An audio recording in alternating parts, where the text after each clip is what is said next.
Good morning class 4. तो today we will read social studies. आज हम क्या पढ़ेंगे बेटा? सोशल स्टडीज़ पढ़ेंगे, लेसन 1. ठीक है, आपका फर्स्ट चैप्टर क्वेश्चन आंसर आपको मिल चुका है. एक्सप्लेनेशन के लिए मैं फर्स्ट चैप्टर का आपको एक्सप्लेनेशन दे दूं बेटा. तो आपका फर्स्ट चैप्टर है जिसका टॉपिक है globe. What is the topic of your first chapter? Globe. तो बेटा ग्लोब पढ़ने से पहले एक क्वेश्चन मैं आपसे पूछना चाहता हूं. My question is, your earth is flat और राउंड? आपकी अर्थ कैसी है? फ्लैट है कि राउंड है? पता है आपको? बताइए, आपकी अर्थ कैसी है? फ्लैट है कि सर्कुलर है, राउंड है, स्क्वायर है, कैसी है? पता है आपको? देखो बेटा, आज से बहुत साल पहले जो लोगों की थिंकिंग थी, जो लोग सोचते थे, तो उनके व्यूज़ यही थे कि अर्थ जो है वो क्या है? फ्लैट है. But there was a scientist name Ferdinand Magellan. तो फर्डिनेंड मैगलन जी ने प्रूव किया, Ferdinand Magellan had proved that earth is round not flat. Earth क्या है बेटा? राउंड है, फ्लैट नहीं है. अब क्वेश्चन ये अराइज होता है कि उन्होंने कैसे ये बात प्रूव की. तो हाउ ही प्रूव दिस? उन्होंने क्या किया कि उन्होंने एक नाव ली, ठीक है, और वो वहाँ से अपनी नाव लेकर के एक नदी में उन्होंने क्या किया? सेलिंग स्टार्ट की.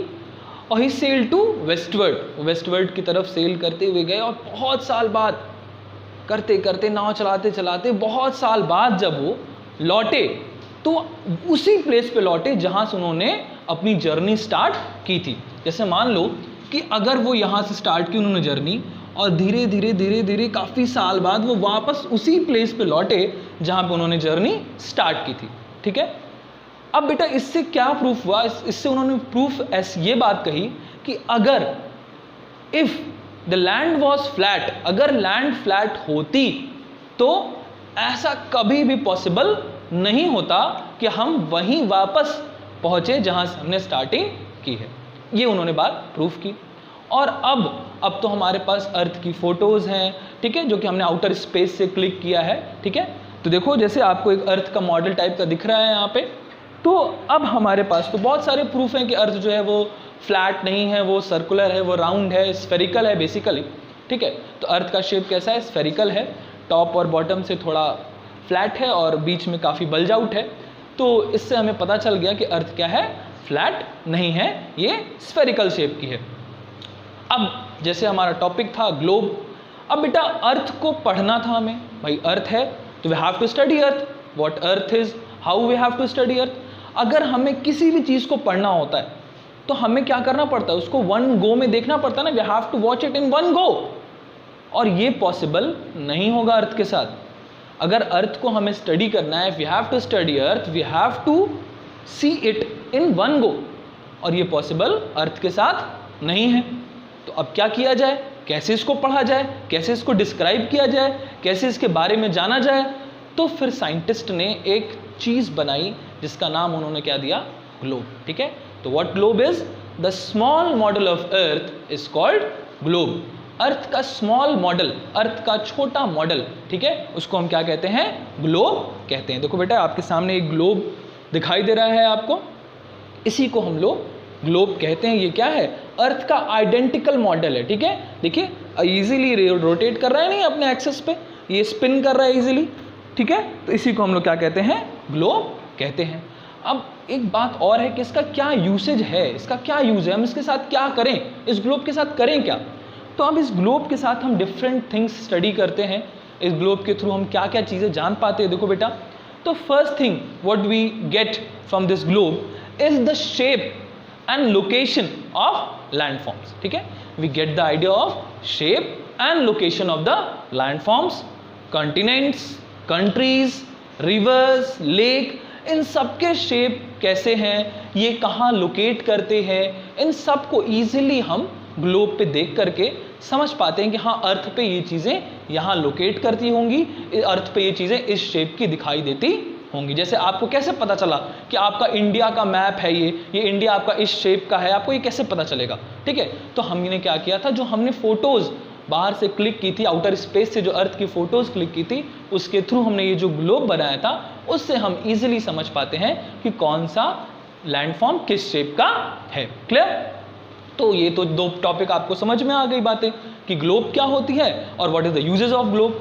अब कुछ और इंपॉर्टेंट चीजें जो कि ग्लोब के थ्रू हम समझते हैं, जानते हैं, वो भी देख लीजिए। ग्लोब के यूजेस के बारे में आपने पढ़ लिया, ठीक, लेकिन ये सफिशिएंट यूज नहीं है, there are many more uses of globe. ठीक है, तो नाउ फर्स्ट थिंग जो कि हम लोग ग्लोब के बारे में पढ़ेंगे वो ये है कि आपको ग्लोब, ये जो दिख रहा है आपको ग्लोब, देखो ये आपको टिल्टेड दिख रहा है ना, टिल्टेड मीन्स झुका हुआ दिख रहा है आपको, ये टिल्टेड दिख रहा है और आपको दिख रहा है कि इजीली रोटेट भी कर रहा है ना। तो क्या ग्लोब को मैंने बताया कि अर्थ का स्मॉल मॉडल है, तो क्या अर्थ भी ऐसे टिल्टेड है क्या?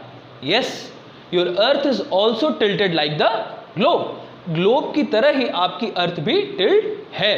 जैसे देखो बेटा, तो ये जो, अच्छा एक और बात आई कि ये अर्थ जो है, ये ग्लोब जो है वो स्पिन भी कर रहा है। स्पिन कर रहा है मतलब रोटेट कर रहा है। तो क्या आपका अर्थ भी रोटेट करता है? बिल्कुल रोटेट करता है। Your earth also rotates. जैसे कि ये अपने एक फिक्स्ड पाथ पे, अपने एक फिक्स्ड प्लेस पे ये रोटेट कर रहा है ना, देखो एक फिक्स प्लेस पे रोटेट कर रहा है, वैसे ही अर्थ भी एक फिक्स प्लेस पे रोटेट करता है बेटा। अच्छा, अब ये कैसे रोटेट कर रहा है? तो आप देख रहे हो ऊपर दो क्लिप्स लगी हुई हैं और अंदर एक रॉड लगा हुआ है जिसकी हेल्प से ये रोटेट कर रहा है। तो बेटा हमने क्या किया, अब अर्थ में तो रॉड है कि नहीं ये हम नहीं बता सकते, तो हमने एक इमेजिनरी लाइन मान ली, एक इमेजिनरी लाइन मानी जो कि अर्थ के सेंटर से होते हुए पास करेगी, ठीक है, और जिसपे कि अर्थ रोटेट करेगा, ठीक है, और उसको हमने क्या नाम दे दिया?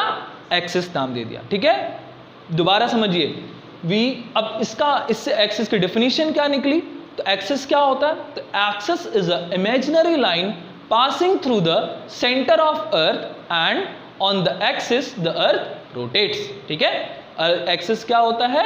एक्सिस एक इमेजिनरी लाइन होती है जिसपे कि जो कि अर्थ के सेंटर से होके पास करती है और जिसपे कि अर्थ रोटेट करता है, जिसपे कि अर्थ स्पिन करता है, जिसकी वजह से नाइट एंड डे होता है। ठीक है, अच्छा इस बारे में डिटेल बाद में हम पढ़ेंगे, पहले इतना आप समझो कि एक्सिस क्या होता है।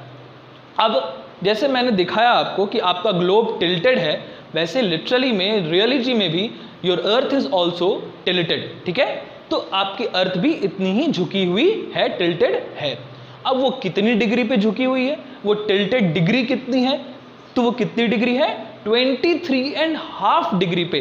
ठीक है बेटा, इसको मेजर किया गया, जो अर्थ की इमेजिनरी लाइन हमने ऐसे ड्रॉ की ना, ये इमेजिनरी लाइन देखो ड्रॉ की, एक्सिस ड्रॉ किया, अब उससे हमने एक बेस लाइन से इसको कंपेयर करके ये डिफाइन किया, ये मेजर किया कि ये कितना एंगल ये क्रिएट कर रहा है। तो ये कितना एंगल क्रिएट करता है? 23.5 डिग्री का एंगल यहाँ पे क्रिएट हो रहा है, जितने पे की अर्थ जो है टिल्ट आपकी है। क्लियर? अच्छा, अब आपको एक और लाइन दिखाई दे रही होगी जो कि अर्थ के सेंटर से जा रही है हॉरिजॉन्टली। ठीक है, हॉरिजॉन्टली ईस्ट टू वेस्ट ये लाइन जा रही है। इस लाइन को क्या कहते हैं भाई? तो इस लाइन को हम कहते हैं इक्वेटर। क्या कहते हैं इस लाइन को हम? इक्वेटर। ठीक है बेटा, ये जो येलो लाइन आपको दिख रही है, अब मैंने ब्लू कर दी इसको, तो ये जो लाइन है दैट इज कॉल्ड इक्वेटर। ठीक है, ये अर्थ को 2 इक्वल हाफ में डिवाइड करती है। इक्वेटर डिवाइड्स अर्थ इनटू 2 इक्वल हाफ, यानी कि 2 बराबर बराबर हिस्से में, 2 बराबर बराबर पोर्शन में अर्थ को डिवाइड करने वाली जो लाइन है उसको हम क्या कहते हैं? इक्वेटर कहते हैं। ओके, सिमिलरली, अच्छा अब देखो बेटा, जब अर्थ को 2 पार्ट में डिवाइड कर दिया गया, तो अब एक पार्ट आपको ये दिख रहा है और एक पार्ट आपको ये दिख रहा है। तो इस अर्थ के ये जो टिप है ना, टॉप टिप, इस टॉप टिप को क्या कहा जाता है? इस टॉप टिप को हम लोग नॉर्थ पोल कहते हैं। तो top tip of earth is called north pole and the bottom tip of earth is called south pole. Okay, ये आपकी जो टॉप टिप आती है इसको हम क्या कहते हैं? North pole and bottom tip is called south poles. Okay, अब नॉर्थ पोल हो गया, ये साउथ पोल हो गया। इक्वेटर ने क्या किया? अर्थ को 2 पोर्शन में डिवाइड कर दिया। अब मैंने आपको बताया कि क्या ये स्फीयर है ना, earth is a sphere, spherical shape है, तो अर्थ क्या हो गया? स्फीयर हो गया। अच्छा, अब जब आप स्फीयर को आधा आधा काट दोगे, if you divide sphere into 2 part, तो अब आपको हाफ स्फीयर मिल जाएगा ना, तो हाफ स्फीयर को क्या कहते हैं? हेमिस्फीयर। क्या कहते हैं हाफ स्फीयर को? हेमिस्फीयर कहते हैं। अब इस हेमिस्फीयर यानी कि एक हेमिस्फीयर ये मिल गया आपको और दूसरा हेमिस्फीयर आपको ये दिख रहा है। First hemisphere is this and second hemisphere is this.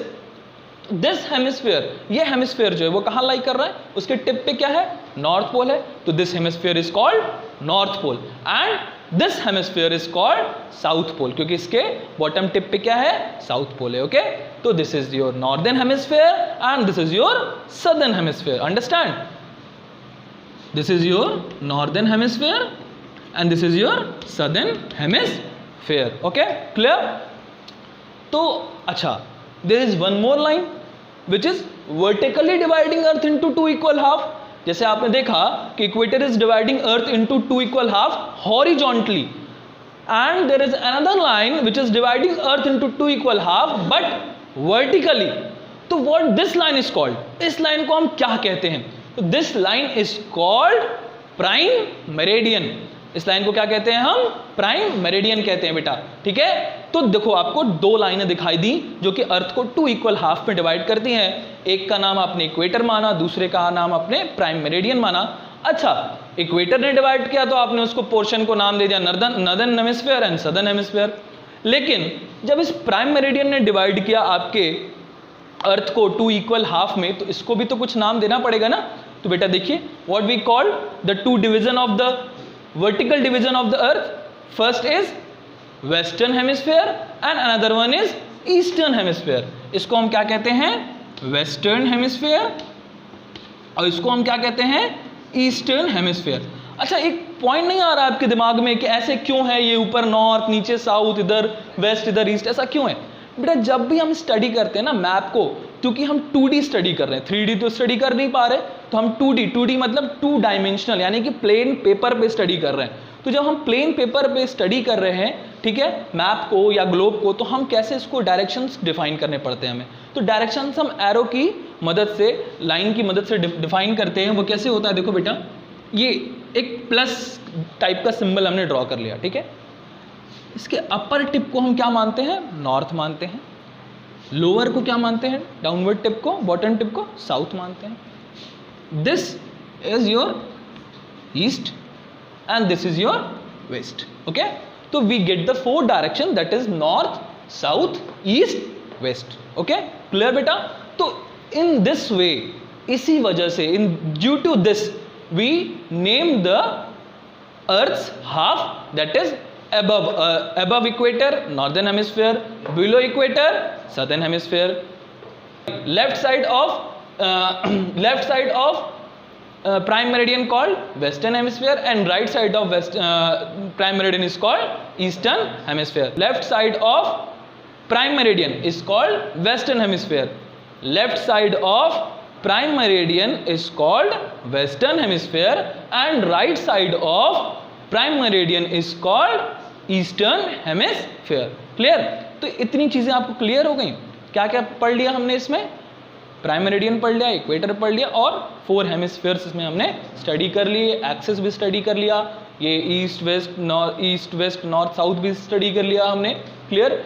कितनी अर्थ टिल्टेड है ये भी स्टडी कर ली।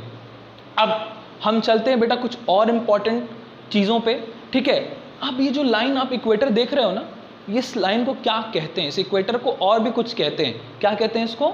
इसको कहते हैं हम लैटिट्यूड्स। क्या कहते हैं इसको? लैटिट्यूड्स कहते हैं। ठीक है, और ये जो आपको ये लाइन दिखाई दे रही है ना, ये प्राइम मेरिडियन वाली, इसको क्या कहते हैं? लॉन्गिट्यूड्स कहते हैं। क्या कहते हैं इसको? लॉन्गिट्यूड्स। तो लेटिट्यूड्स आप देख रहे हो, ये लेटी हुई लाइन है ना, लेट गई है ये लाइन, इसलिए हम उसको क्या कह दिए? लैटिट्यूड का नाम दे दिए। याद करने में आपको ईजी होगा बेटा। एंड दिस इज लॉन्ग लंबी लंबी लाइनें दिख रही हैं आपको, तो इसको हमने क्या नाम दे दिया? लॉन्गिट्यूड। ओके, तो एक और चीज जो आपकी बुक में शायद नहीं दी हुई है, मैं आपको बता दे रहा हूं। There are 181 latitudes, total 181 latitudes होते हैं। ठीक है, और लॉन्गिट्यूड्स कितने होते हैं? 360 लॉन्गिट्यूड्स होते हैं। ओके, क्लियर बेटा? तो इतने आपके लैटिट्यूड्स और इतने आपके लॉन्गिट्यूड्स होते हैं। क्लियर? अच्छा, अब एक और बात आती है कि कुछ इंपॉर्टेंट लॉन्गिट्यूड्स के बारे में और कुछ इंपॉर्टेंट लैटिट्यूड्स के बारे में भी हम पढ़ लें। तो सबसे पहले हम पढ़ते हैं कुछ इंपॉर्टेंट लैटिट्यूड्स के बारे में, ठीक है। ओके बेटा, तो हम कुछ इंपॉर्टेंट लैटिट्यूड्स के बारे में पढ़ लें, जिसको मैंने ऑलरेडी ड्रॉ करके रखा हुआ है। सबसे पहले आपको इक्वेटर के बारे में पता चल गया। तो इक्वेटर के बारे में तो आपको पता चल गया, लेकिन आप इसकी डिग्रीज भी जानते चलिए, ठीक है, कितनी डिग्री पे ये लाई करता है। जैसे आप नॉर्थ पोल, साउथ पोल, सबकी डिग्री में आपको बताता जाऊंगा। सबसे पहले इक्वेटर है, तो चूंकि ये एकदम मिड में है, एकदम सेंटर में है, इसलिए इसकी डिग्री क्या दी गई, 0 डिग्री दी गई, क्योंकि यहीं से स्टार्ट करेंगे हम मेजर करना डिग्रीज। ओके, ऊपर भी और नीचे भी, अपवर्ड भी, डाउनवर्ड भी। तो what is the degree of equator, that is 0 degree. Okay, 0 degree latitude. Okay, just above the equator we found another important latitude. What we call it? Tropic of Cancer. Okay, what we call this? Tropic of Cancer. And what is the degree of Tropic of Cancer? 23.5 degree north. Important thing is 23.5 degree north. Okay, so just above the equator there is a line, there is a latitude called Tropic of Cancer, which is 23.5 degree north. And one important thing, Tropic of Cancer divide India approximately into 2 equal half. Okay, यानी कि India को Tropic of Cancer approximately, not exactly but approximately divide India into 2 equal half. Okay, then after comes Arctic Circle. Another important latitude is Arctic Circle. जो आपकी एक और important latitude है वो है Arctic Circle, and the degree of Arctic Circle is 66.5 degree north. All are called north. Okay, Tropic of Cancer भी north के लाया, Arctic Circle also north. Why? Because these are in northern hemispheres. ये कहाँ पे है बेटा, northern hemispheres में. That's why their degree is in north unit. Okay, the degree of unit is north. Clear? Then the important point, northern pole, जो कि पहले ही आपको डिस्क्राइब कर दिया गया, ठीक है।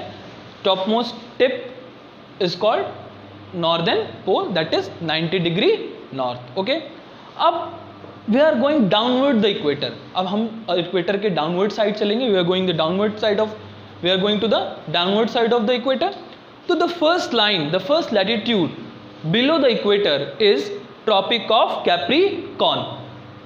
This is also an important latitude, and the degree of Tropic of Capricorn is 23.5 degree south, because it lies in southern hemisphere. Okay, then Antarctic Circle. Then it comes Antarctic Circle. The degree of Antarctic Circle is 66.5 degree south. Okay, the degree of Antarctic Circle is 66.5 degree south. And last but not the least, southern pole, this is 90 degree south. Okay, clear बेटा?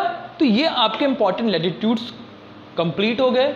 और longitudes की बात करें तो longitudes में आपको the most important longitude जो दिया है वो है prime meridian, which passes through London, ठीक है, that is called Greenwich prime meridian also.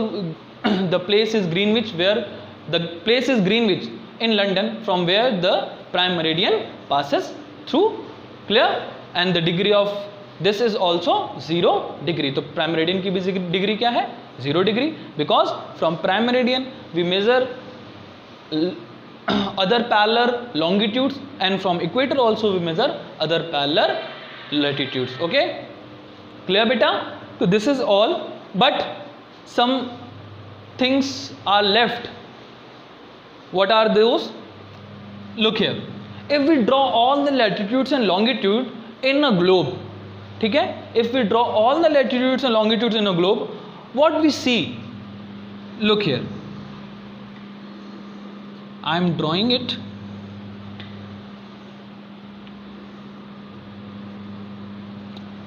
So what do you see? What do you see on the board?